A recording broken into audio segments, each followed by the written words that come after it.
नूपुर आप ऐसी छोड़िए। प्रिया जी बोली अब मुझे तो पता ना है, तुम ढूंढ लो।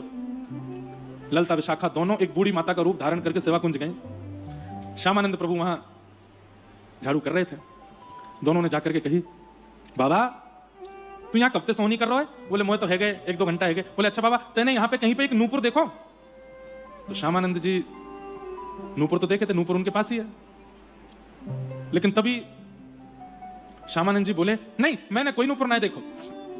अरे बाबा ने एक बताए दो, हमारी बहू आई कल यहाँ पे और वह बहू को पामन को नूपुर है, वो यहीं गिर गए हो, देखो तो ने बताए दो। श्यामानंद जी बोले नहीं नहीं हमने नहीं देखो।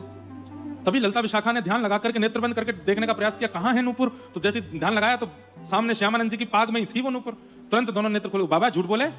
बोले काय को? बोले अगर तो पे ना है नूपुर तो ने अपनी पाग उतार के दिखाइयो।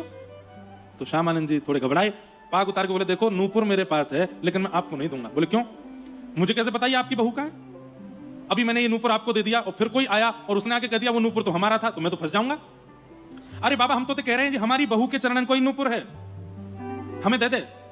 श्यामानंद जी बोले तो फिर एक काम करो। बोले कहा एक नूपुर मेरे पास, एक नूपुर बहू ने तुम्हारे चरणन में पहन रखो होगा, जाओ बहू लेके आ जाओ, मुंह को दिखाए दो, मुंह को नूपुर दिख जाएगा। मैं वो जानते हैं कि ये श्री जी का नूपुर है, 12 साल हो गए रोज सोनी करते, आज तक तो दिखी नहीं है, अभी नूपुर मिला है। और ये सब ललिता विशाखा की चाल है, ये चाहती नहीं है कि मैं दर्शन करूं, पर मैं भी श्यामानंद हूं, मेरे गुरुदेव की कृपा है मुंह पे।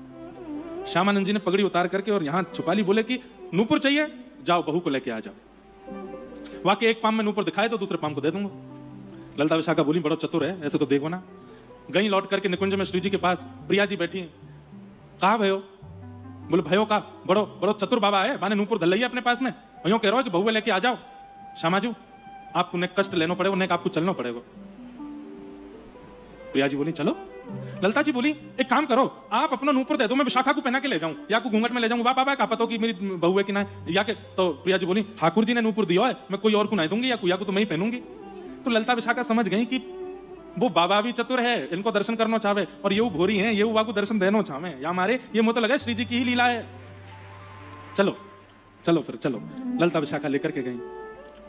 प्रिया जी घूंघट में है, सामने श्यामानंद जी बैठे हैं, 2 बूढ़ी सखियां आ रही हैं और जैसे ही दोनों के बीच में तप्त कांचन गौरांगी आहा श्री राधे वृंदावनेश्वरी जैसे ही रूप माधुरी का दर्शन किया रोने लगे, गिर पड़े और अपने नेत्र जल से व्रज के रज में मानो जैसे कोई सूखा रेगिस्तान हो और उसमें जल का संचार हो जाए, ऐसी सेवा कुंज की भूमि हो गई। इतना रुदन, इतने नेत्रों से अश्रु के पनारे छूट पड़े श्री जी को देख के, हाथ पैर कंपायमान हो गए।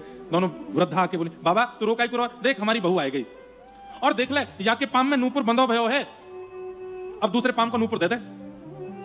श्यामानंद जी आंसू पोंछ के बोले मेरी आंख कमजोर है, दूर से दिखाई नहीं दे रहा, पास आओ।